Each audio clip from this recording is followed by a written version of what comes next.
Queridos amigos de Televicentro en el Ecuador y el mundo entero, desde la ciudad de Quito, les enviamos un caluroso y fraterno saludo el día viernes. Alison Corral, Anita Moreno y quienes habla Roberto Álvarez Bande. Tenemos 2 horas enfrente, mi Ali querida, para compartir lo que ha pasado en estas últimas horas.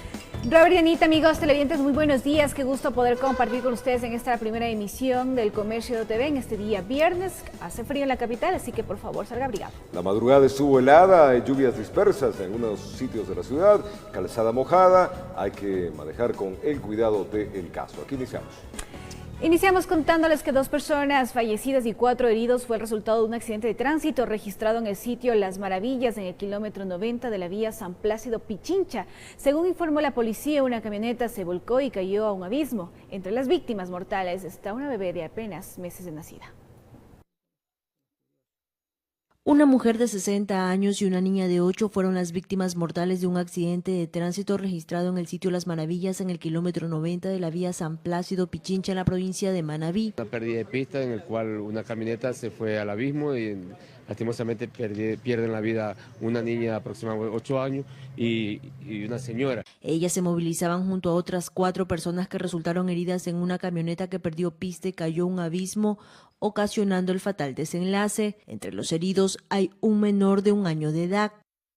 Aquí en este momento nos unimos todos para hacer un trabajo coordinado para inmediatamente recuperar los heridos y fueron trasladados en la ambulancia del Cuerpo Bombero de San Plácido a Puerto Viejo. Los cuerpos, según testigos, quedaron esparcidos entre la maleza. Moradores del lugar auxiliaron a las víctimas, mientras que el vehículo quedó en el fondo del abismo, lugar de difícil acceso. El rescate duró varias horas. Daba pena, oiga. Yo llegué allá y justamente la señora y la niña de 8 años ya estaba fallecida. Daba pena de verlos allá abajo.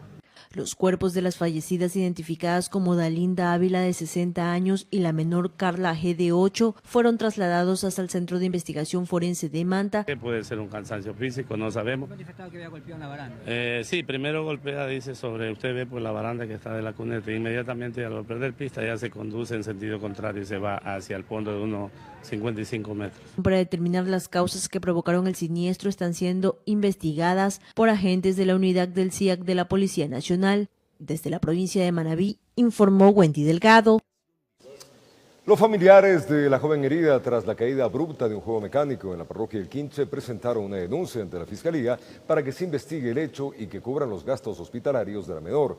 Las autoridades clausuraron temporalmente este espacio. Veamos. Al parecer, una falla en el cinturón de seguridad del denominado juego Spin Out fue la causa para que la joven de 16 años de edad salga disparada del artefacto.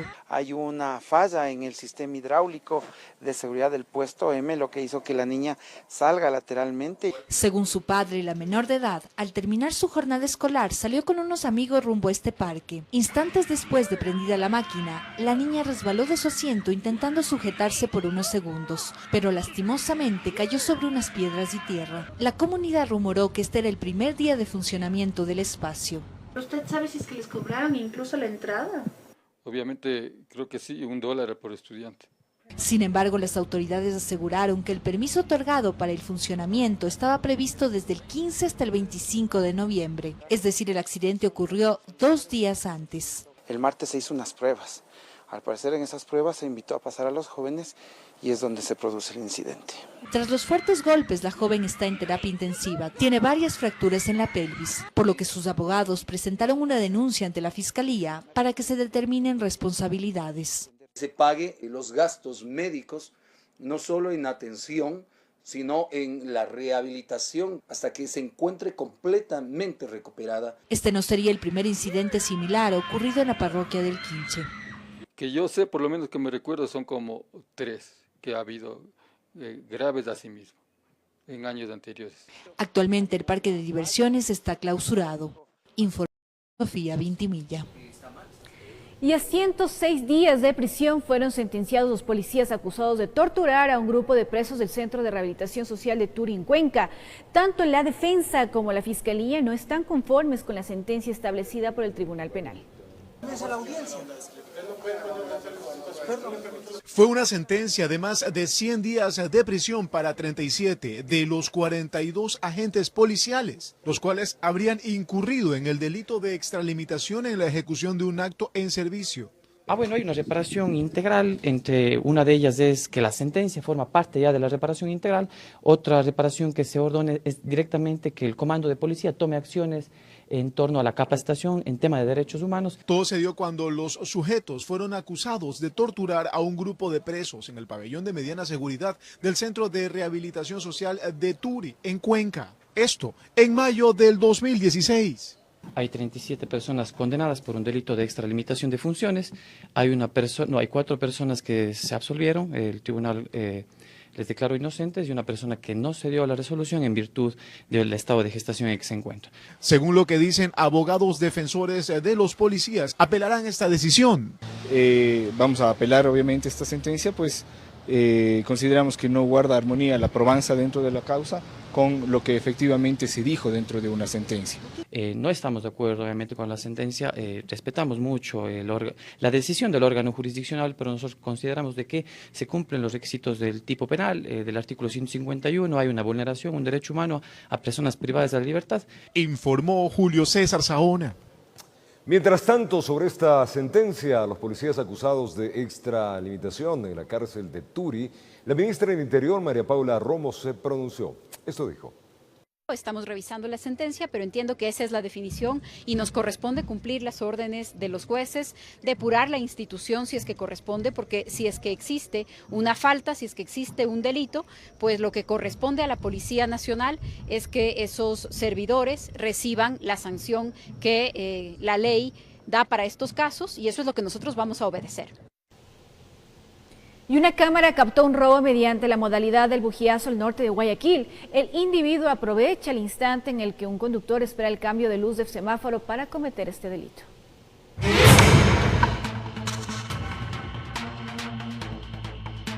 El video fue captado por un conductor mientras circulaba desde el norte hacia el sur. El dueño de este vehículo detuvo su marcha a la espera del cambio de luz en el semáforo. Se le acerca un ciudadano aparentemente fingiendo ser vendedor ambulante. Se aproxima por el asiento del copiloto ofreciendo su producto, pero realmente aprovecha para analizar qué pertenencias posee. En una rápida acción ataca con la bujía. Con el vidrio roto, aprovecha para meter mano y robar lo que estuvo a su alcance. Posterior se retira ante la pasividad del afectado.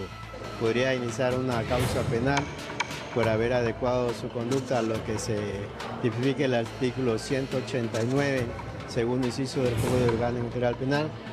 Esto es el robo. La situación no es ajena para el resto de conductores, quienes deben hacer uso de esa ruta todos los días. Algo que hay que tener cuidado de todos los choferes, conductores ahorita, porque es muy peligroso ahorita, y peor a altas horas de la noche. Está muy mal, y eso es frecuentemente que se vea eso aquí. Seguido, es todos los días. Aquí, ahorita porque nosotros vamos bastantes personas, aquí hay que andar con los vidrios arriba. Y aún así, ya veo lo que pasó. Para la Fiscalía, estos hechos tampoco son desconocidos. Es más, aseguran que no se trata de la única modalidad que la delincuencia estaría utilizando bajo los semáforos.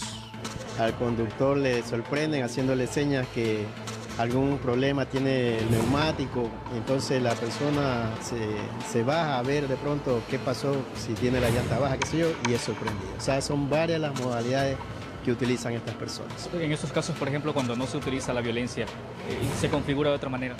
Sería un hurto. En este caso no utilizan la violencia, pero sí se llevan el bien que le causa un patrimonio, un perjuicio en el patrimonio de la persona, en este caso la víctima.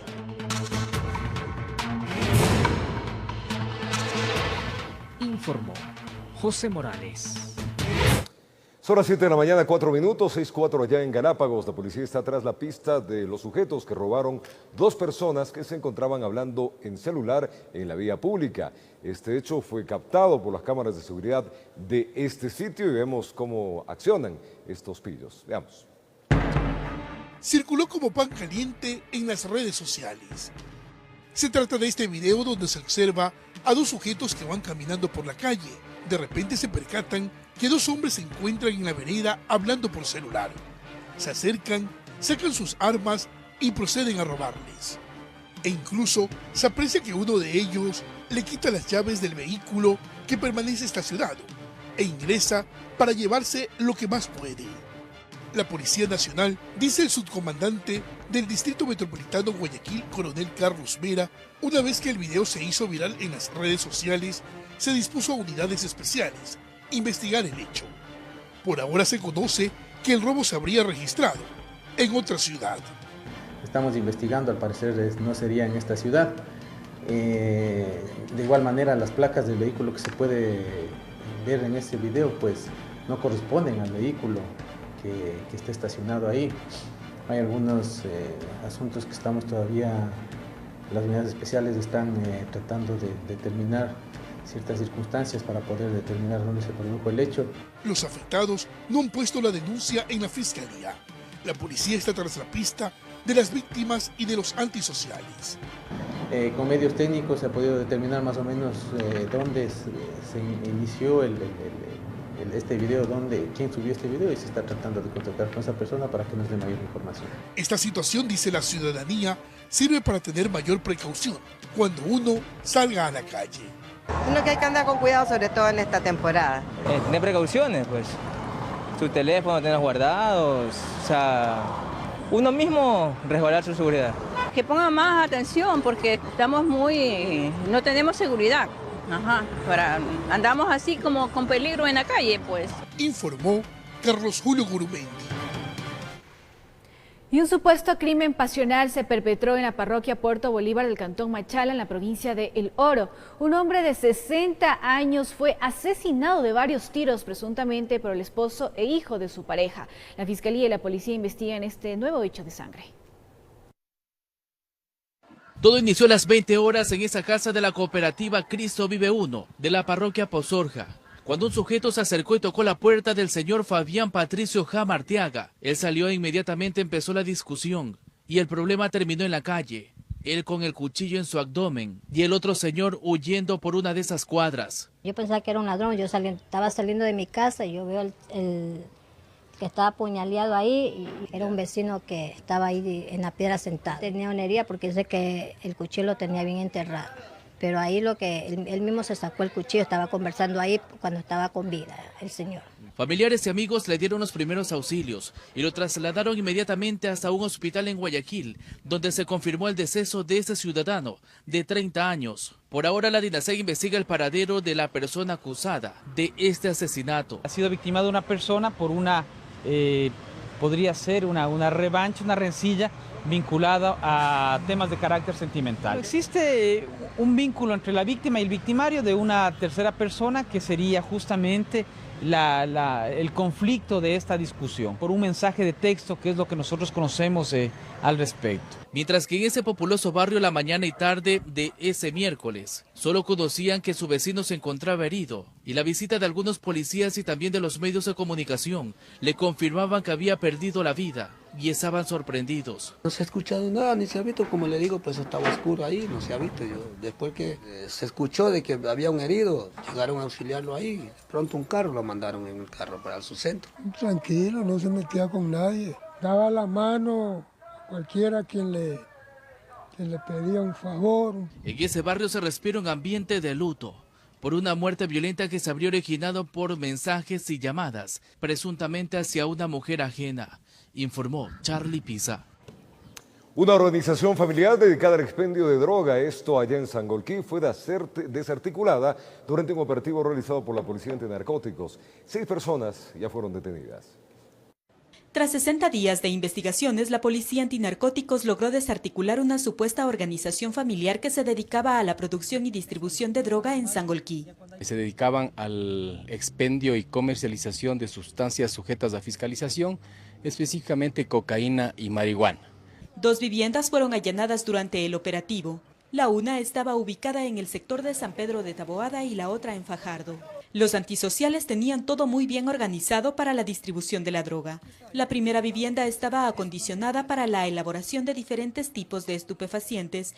Ahí nosotros encontramos, podríamos decir, la sustancia en todas sus fases, ¿no? E incluso el empaquetado para luego su distribución. Y en la otra estaba todo muy bien adecuado para que se oculte la distribución de las dosis. 6 personas fueron detenidas para investigaciones, entre ellas un menor de edad. 2 de sexo femenino y 4 varones, dentro de los cuales un menor de edad. El menor es uno de los distribuidores, parte de esta organización familiar. El operativo además logró el decomiso de 10.000 dosis de cocaína y 600 dosis de marihuana. Con imágenes de Francisco Corella, informó Sara Naranjo. Es momento de hacer una pausa comercial, amigos televidentes. Para retornar les contamos que la comisión encargada de investigar la muerte de Jorge Gabela aprobó el informe en donde se concluye que hay la posibilidad de que este caso se trate de un crimen de Estado. Y también, al retornar, diversas críticas se registran en la Asamblea tras la renuncia del fiscal general del Estado, que se afirma que Paul Pérez debería dejar en claro sus motivos. Esto y más, ya venimos.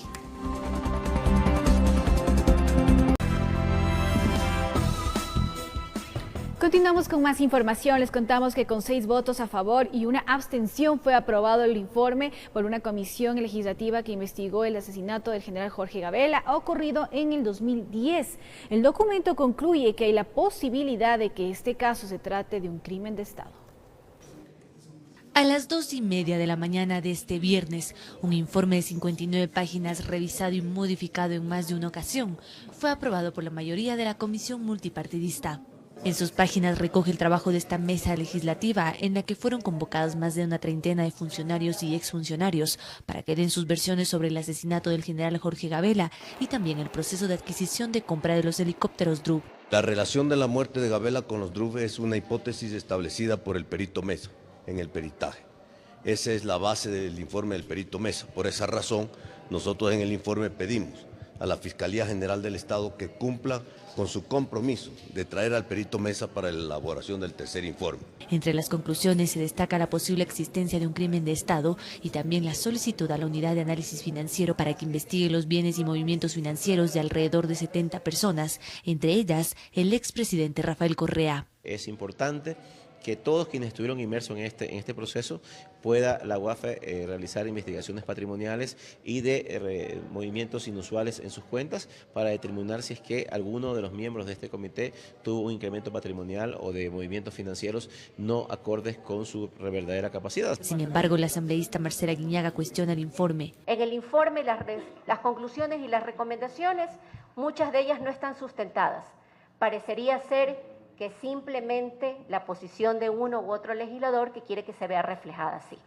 El informe sigue teniendo observaciones, sigue teniendo subjetividades, sigue estableciéndose competencias y atribuyéndose a los legisladores competencias constitucionales que no las tienen. Este informe, aunque ustedes no lo crean, sí le va a dar un poco de paz a mi familia. El documento bien recibido por la familia Gabela será entregado este mediodía a la presidenta de la Asamblea Nacional, Elizabeth Cabeza, para elevarlo al Pleno, en donde se decidirá si se remite a otros organismos de Estado, como la Fiscalía, la Contraloría y la UAFE. Informó Carolina Basante. Vamos a contarles que diversas críticas se registran en la Asamblea tras la renuncia del fiscal general del Estado. Se afirma que Paul Pérez debería dejar claro cuáles son los motivos por qué tomó la decisión y además piden al Consejo Transitorio de inmediato se nombre a un fiscal general definitivo. Veamos.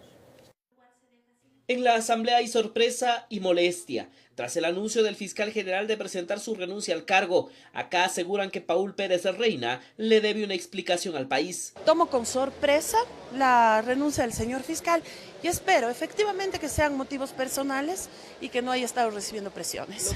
Eso también deja mucho que desear y deja mucho que pensar sobre la responsabilidad, la firmeza que debía tener el fiscal. Es muy inoportuna la renuncia de él. Por eso le estoy hablando de rumores, más sin embargo él debe precisar las razones para que en un momento tan complejo tienda o decida retirarse. Que espera que la renuncia no sea por presiones políticas y menos aún por los procesos judiciales que la Fiscalía llevaba adelante en torno a las investigaciones sobre corrupción en el anterior gobierno. Se dice de que hay amenazas sobre él y su familia. Si eso es muy grave. no debería jamás ser, porque entonces ¿para qué aceptar esa responsabilidad? Si yo voy a ser presionada, si voy a estar al vaivén del poder, ¿para qué acepto ser fiscal general del Estado? Yo creo que es inoportuna, efectivamente, y lo que espero y aspiro es que todo el proceso que él tenía adelantado de descubrir la ruta del dinero lo deje suficientemente claro para que el nuevo fiscal se haga cargo de eso y realmente los ecuatorianos podamos recuperar lo que se lleva. Hacen un pedido para que el Consejo de Participación de forma inmediata acelere el proceso de designación del nuevo y definitivo fiscal general. Urgente, no podemos no tener Corte Constitucional, ahora no tenemos fiscal.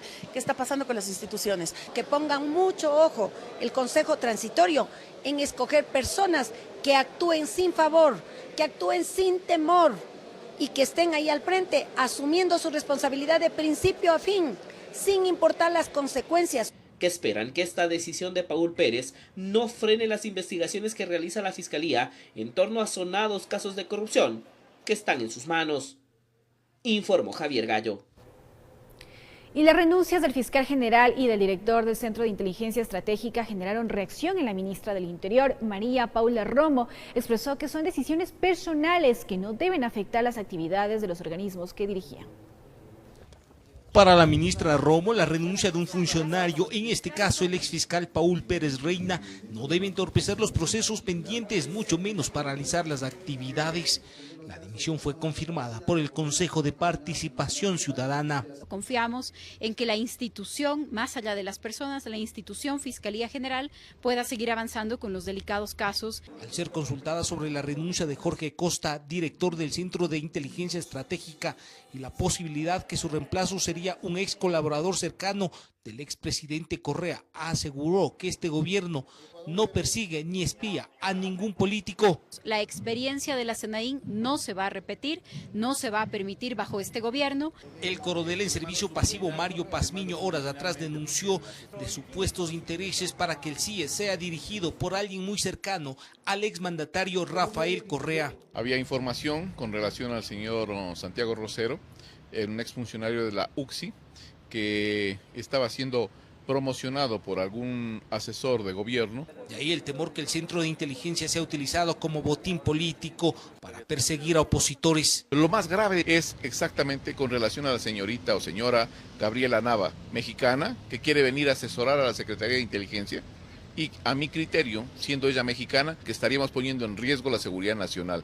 Menos de 2 meses duró Jorge Costa en el encargo del presidente Moreno de constituir un organismo de inteligencia que reemplace a la SENAIN. Es un sistema de inteligencia que sirva para el delito, para la seguridad y que tenga controles democráticos, que no cometa excesos. En Quito informó Iván Casamen. La próxima semana, el Consejo de Participación Ciudadana y Control Social Transitorio anuncia tener listo el mandato para la designación del fiscal general del Estado definitivo, proceso que se acelera tras la renuncia de Paul Pérez Reina, fiscal encargado. Social Transitorio hizo pública la renuncia presentada este miércoles por el fiscal encargado Paul Pérez. No hemos analizado todavía. En el Pleno, ayer se escuchó eso. Entonces, obviamente, tenemos que nosotros hacer un análisis para ver quién es la persona que le va a subrogar en las funciones.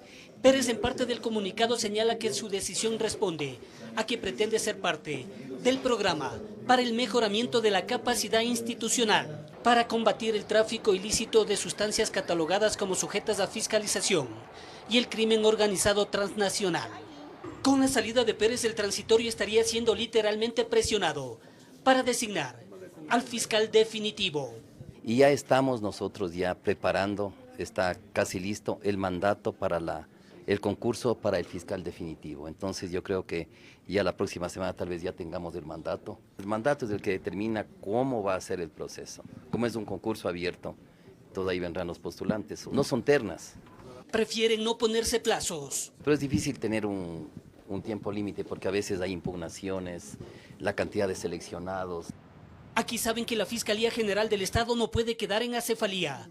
Por eso encargarán la institución a Ruth Palacios, actual fiscal subrogante. Lo que interesa es que no haya un vacío del ejercicio realmente tan necesario como es la Fiscalía.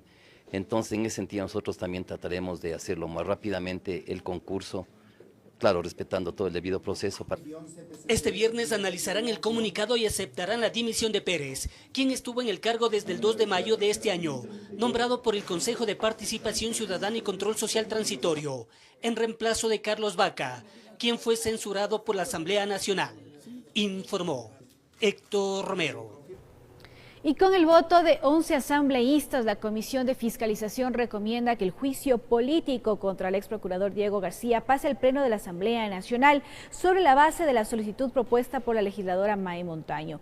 En la página web de la Asamblea se publicó que el organismo descarta que haya habido incumplimiento de funciones respecto de la consulta sobre la permanencia de los vocales del Consejo Nacional Electoral en noviembre del año anterior, mientras que si se demuestra incumplimiento en su inasistencia a la audiencia de formulación de cargos en el proceso seguido contra el ex vicepresidente de la República, Jorge Glass, donde estuvieron en juego los intereses del Estado ecuatoriano. También se solicita un examen especial de Contraloría al manejo económico de la Procuraduría sobre los gastos respecto a la posición ecuatoriana en el caso Chevron.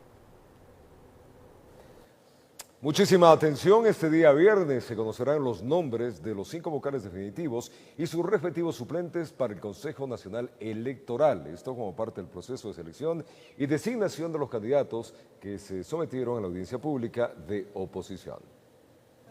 Son 12 los candidatos que continúan en la recta final para consejeros definitivos del Consejo Nacional Electoral. No están aquí solo indígenas, están indígenas y no indígenas. No solo están mujeres, sino también varones. No solo de un partido político, sino de todos los partidos políticos más votados. Este jueves los aspirantes se sometieron a la audiencia pública de oposición, que giró en torno a 3 parámetros: propuesta de reforma a la normativa electoral vigente, exposición de las principales fortalezas y debilidades de la gestión del CNE y propuesta de política pública direccionada a prevenir y combatir la corrupción en la función electoral. Diana Tamaid y José Cabrera, consejeros temporales, quieren que se los nombre como definitivos. El método de adjudicación de escaños que actualmente se aplica es totalmente injusto porque favorece a los partidos políticos más fuertes. Los señores del registro civil dicen tenemos 700.000 cédulas expiradas. ¿Cuántas de esas personas habrán fallecido? Como no está actualizada la información, no tenemos un registro electoral completamente confiable. Cada uno de los postulantes respondió en base al sorteo de las 3 preguntas. Se les dio 15 minutos. Que la democratización que el CNE está teniendo y que va a continuar con el CNE definitivo es una oportunidad histórica de devolverle al país que crea en que sí existe la democracia. El Pleno del Consejo de Participación Ciudadana y Control Social Transitorio efectuará la calificación sobre 100 puntos. Se está aplicando justamente el mandato, cada uno de los consejeros está evaluando esta fase individualmente para luego hacer un balance general en función de lo que establece el mandato. La intención es que se conozcan los nombres de este viernes de los 5 titulares y sus respectivos suplentes para notificar inmediatamente a la Asamblea Nacional para su posesión y que estén listos para la convocatoria a elecciones del próximo miércoles, informó Héctor Romero. La presidenta de la Asamblea, Elizabeth Cabezas, presentó formalmente una denuncia por varias amenazas que habría recibido a su teléfono celular. Asegura que tras las últimas acciones realizadas en la legislatura para autodepurarse, las amenazas se han incrementado. Llegó hasta la Fiscalía acompañada de sus coidearios de partido. La presidenta asegura que luego de que se registraron las destituciones de Sofía Espín y Norma Vallejo, las amenazas en su contra y de su familia se han incrementado. Hemos tomado fuertes decisiones en los últimos días, que son de conocimiento público, en donde pues se han sentido afectados ciertos grupos y en función de eso yo deduzco que son estos mensajes que cada vez tienen una tónica mucho más agresiva, intimidatoria y amenazante. Que no va a permitir que este tipo de amenazas puedan detener el trabajo que lleva adelante en la Asamblea, donde la autodepuración es vital, asegura la presidenta. Son mensajes de advertencia de lo que puede suceder si es que nosotros seguimos tomando acciones como estas. Acciones mucho más fuertes, palabras soeces, groseras, yo no las voy a repetir, he dejado los textos de los mensajes obviamente como parte del escrito y será la Fiscalía la que tenga que hacer las acciones a la brevedad posible. Lo único que nosotros queremos decir es que no nos van a intimidar. De paso, anunció que la legislatura notificará administrativamente a la justicia la pérdida de la dignidad de legisladora de Sofía Espín. Esto tras el pedido de levantamiento de inmunidad solicitado a la Asamblea. En este caso, ante una destitución, nosotros notificaremos a las instancias de justicia de que ha habido una resolución del Pleno en ese sentido. Este jueves en la sesión parlamentaria se principalizaron los asambleístas que reemplazan oficialmente a las legisladoras destituidas el pasado día martes. Informó Javier Gallo. Los integrantes de la Mesa por la Verdad y Justicia, que analiza supuestos casos de persecución política en el gobierno de Rafael Correa, dieron a conocer sus primeras conclusiones. Entre otras, pues aseguran que hubo un control de los poderes del Estado para iniciar procesos penales en contra de quien pensaba diferente al régimen. Veamos. Una vez culminadas las audiencias públicas, 26 en total, que estuvieron programadas por la Mesa de la Verdad y Justicia, a quienes denunciaron haber sido perseguidos políticos en el gobierno pasado, se entregó un primer informe. A decir del presidente de la mesa, se concluyó que hubo un gobierno autoritario que buscó las formas para controlar los poderes del Estado. Y desde ahí se articuló, a decir de Jácome, a todas las entidades gubernamentales para que se convirtieran en un instrumento de persecución. Nosotros podemos señalar que también actuaron aparatajes como los de la SENAIN, por ejemplo, que se dedicaron a la persecución no solo de las víctimas, sino también a los familiares de las víctimas para buscar, como vulgarmente se dice, romperles en el ánimo, en la moral, para que declinen de los procesos en los que estaban resistiendo. Según Angélica Porras, vocal del Consejo de la Judicatura, con los casos analizados se puede concluir también que podemos encontrar un patrón común, que es a partir de una denuncia, a través de una denuncia de corrupción, de una investigación periodística, incluso de un Twitter que manifestaba una opinión contraria al régimen, se obtenía del régimen una respuesta brutal desde el punto de vista comunicacional, que construía, entre comillas, a un delincuente, a una persona indeseable, y que además mandaba un mensaje al sistema de justicia para que el sistema de justicia responda a través de un enjuiciamiento, a través de una detención. Ahora la Mesa por la Verdad y la Justicia tiene pendiente realizar un informe borrador para el 10 de diciembre y se tiene previsto que para finales de ese mismo mes se entregue un informe definitivo de todas las denuncias presentadas por supuesta persecución política en los 10 años del mandato de Rafael Correa. En Quito informó Andrea Urbe. Y organizaciones no gubernamentales siguen de cerca la situación de la libertad de prensa en Ecuador. En un conversatorio con estudiantes universitarios en Quito, representantes de Fundamedios y Reporteros Sin Fronteras dieron sus observaciones. La Ley de Comunicación de Ecuador, aprobada en 2013, es considerada una de las más represivas de la región. Según Fundamedios, desde que entró en vigencia hasta la salida del expresidente Rafael Correa en mayo de 2017, se contabilizaron 527 sanciones a medios. Actualmente, con el régimen de Lenín Moreno, se cuentan 31 sanciones. Todas estas se dieron mientras Carlos Ochoa era titular de la Secretaría de Comunicación. La conclusión, la situación en los últimos 18 meses para la prensa en Ecuador parece dar un giro positivo, encaminado a la reforma de la Ley de Comunicación. En sus inicios habíamos saludado los avances que permitía la ley, pero al final ha sido interpretada y se tornó una herramienta de censura y de presión contra muchos periodistas en el país. Y es que para poder hablar de una verdadera libertad de expresión en el país hay que considerar varios aspectos.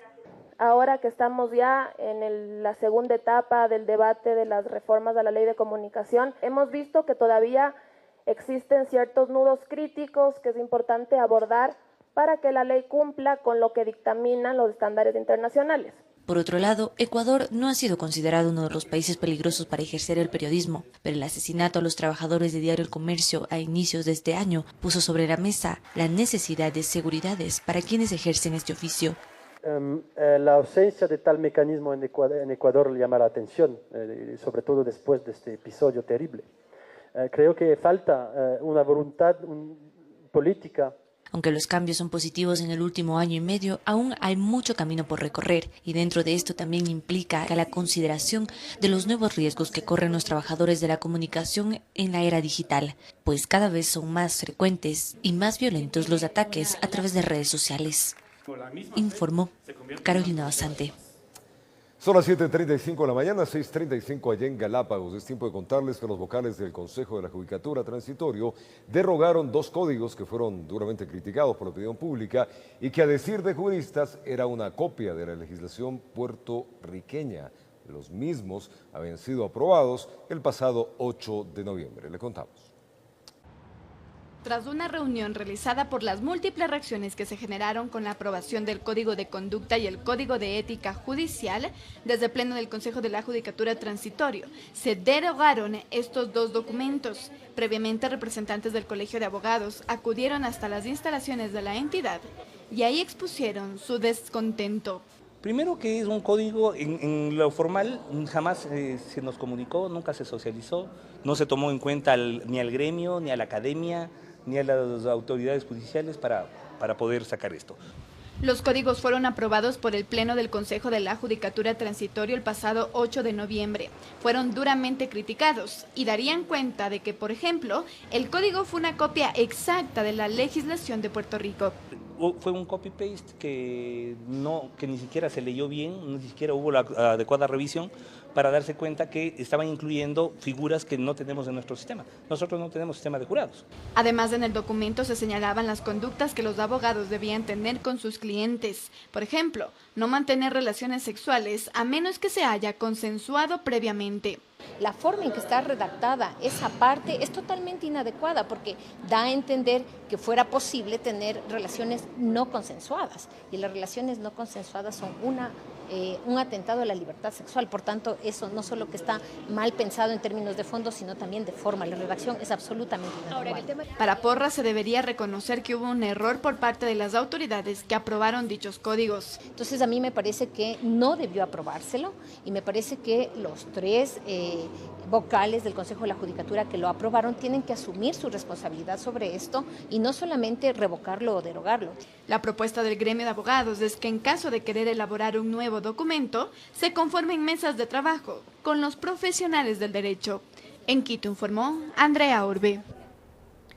Y una empresa alemana será la encargada de evaluar la hidroeléctrica Coca-Codo Sinclair, obra emblemática del gobierno de Rafael Correa.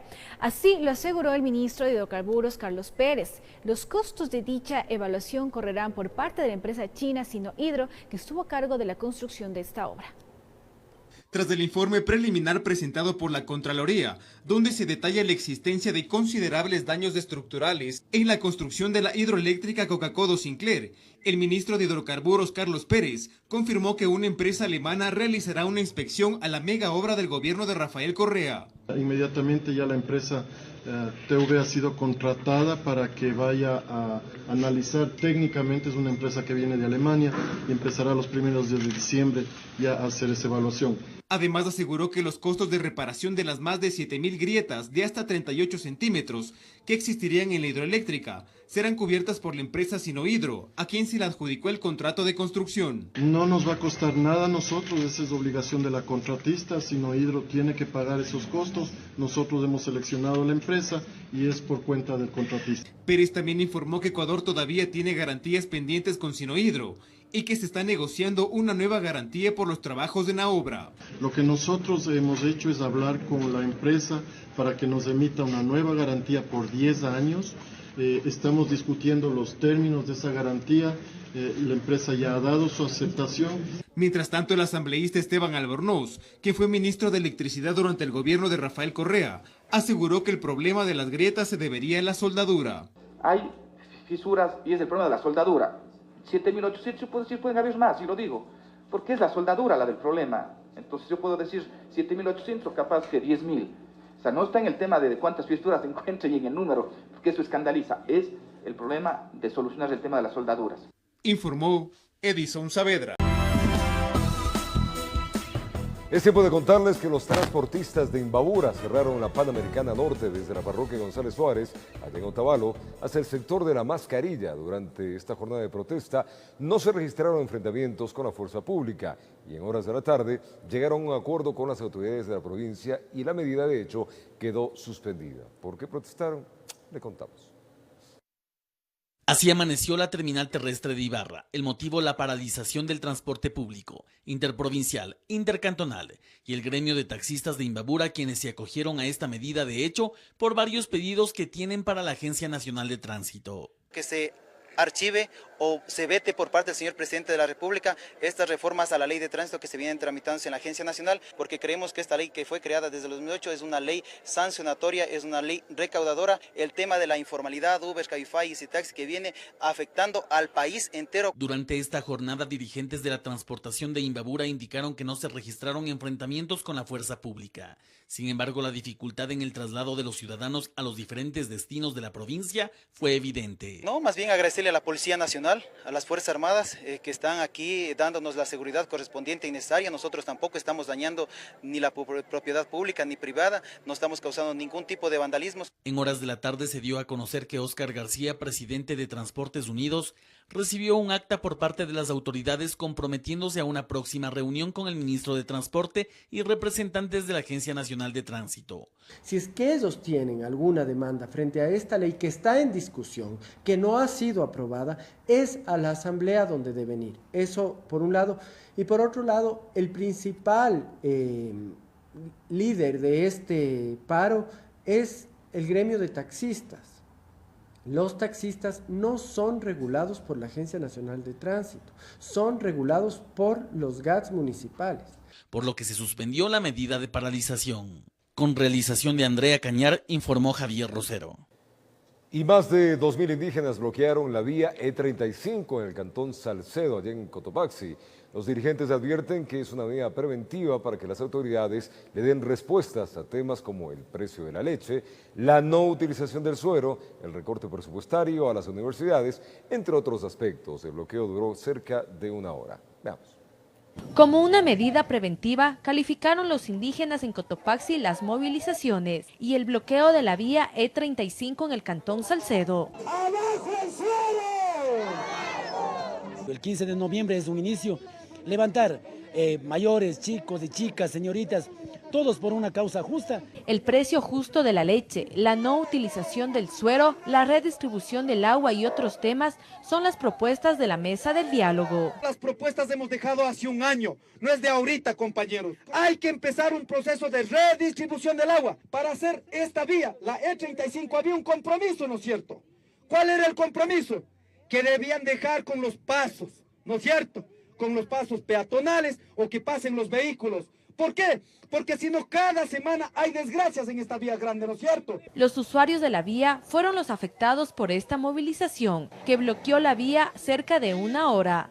Vamos a hacer unos negocios ahorita en Ambato y no podemos, toma más tiempo, tenemos que darnos la vuelta para buscar una vía. ¡El pueblo unido jamás será vencido! Informó Natalí Guerrero. Es tiempo de contarles que el presidente Lenín Moreno continúa con su agenda allá en Guatemala durante la 26ª Cumbre Iberoamericana. En esta gira, el mandatario impulsa las acciones ejecutadas por su gobierno en favor de los derechos humanos. Le contamos. El presidente de la República, Lenín Moreno, dialogó con su homólogo de Costa Rica, Carlos Alvarado Quesada, en el marco de la Cumbre Iberoamericana de Jefes de Estado número 26, que se lleva a cabo en Guatemala. Los mandatarios hablaron sobre el fortalecimiento entre ambos países para avanzar en la investigación marítima y la cooperación comercial. Y hay muchas afinidades entre Costa Rica y el Ecuador y también ahora que compartimos ya claramente un límite marítimo, pues estamos profundizando no solo el trabajo en esos límites en investigación conjunta, sino otros tipos de iniciativas como comerciales y culturales. Durante la reunión también se analizó la supresión del requisito de visa para el ingreso de turistas ecuatorianos, pedido que será analizado por el gobierno de Costa Rica. Este viernes el presidente Moreno participará en la primera sesión de la cumbre, donde expondrá las acciones que lleva adelante el gobierno nacional para garantizar los derechos de los ciudadanos durante toda una vida. Con la realización de Marco Ruiz, informó Carolina Cuenca.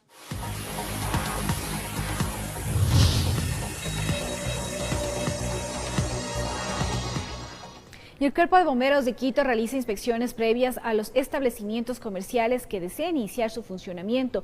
Esto como parte de los requisitos solicitados por el municipio. A continuación, conozca cómo solicitar esta visita. En Quito, uno de los requisitos para obtener el permiso de funcionamiento de un local comercial es una inspección previa a la apertura del establecimiento por parte del Cuerpo de Bomberos. Esta visita verifica que el lugar cuente con las condiciones de seguridad para evitar incendios. Hay requisitos mínimos como son que las instalaciones eléctricas estén bien, las instalaciones de gas también estén bien, un sitio ventilado, los cilindros de gas al exterior, tener un extintor mínimo de 10 libras por cada local. La solicitud de inspección se realiza de manera automática cuando el ciudadano pide la licencia de operaciones. El trámite se debe efectuar en la administración zonal más cercana. Llega la información a la coordinación zonal correspondiente, se asigna al inspector y este le hace la visita. Las autoridades programan la visita en un máximo de 15 días y posteriormente emiten el certificado de cumplimiento de la norma, uno de los requisitos para obtener la licencia única para actividades económicas LUAE. Si es que existe algo pendiente, tal vez el extintor esté caducado, dejamos un plazo para que el usuario cumpla. Regresamos en una segunda visita y verificamos que esto esté cumplido. El trámite es totalmente gratuito. Posteriormente a la entrega del permiso, el Cuerpo de Bomberos realiza inspecciones anuales. Dependiendo el 9º dígito del RUC. Nosotros hacemos las inspecciones cada vez que el administrado solicita esta licencia. Los requisitos son el formulario de solicitud LUAE, la copia del RUC, la copia de cédula y papeleta de votación vigentes, la autorización del dueño del lugar si es arrendado para colocar el rótulo publicitario y una fotografía de la fachada del establecimiento, informó Sofía Vintimilla.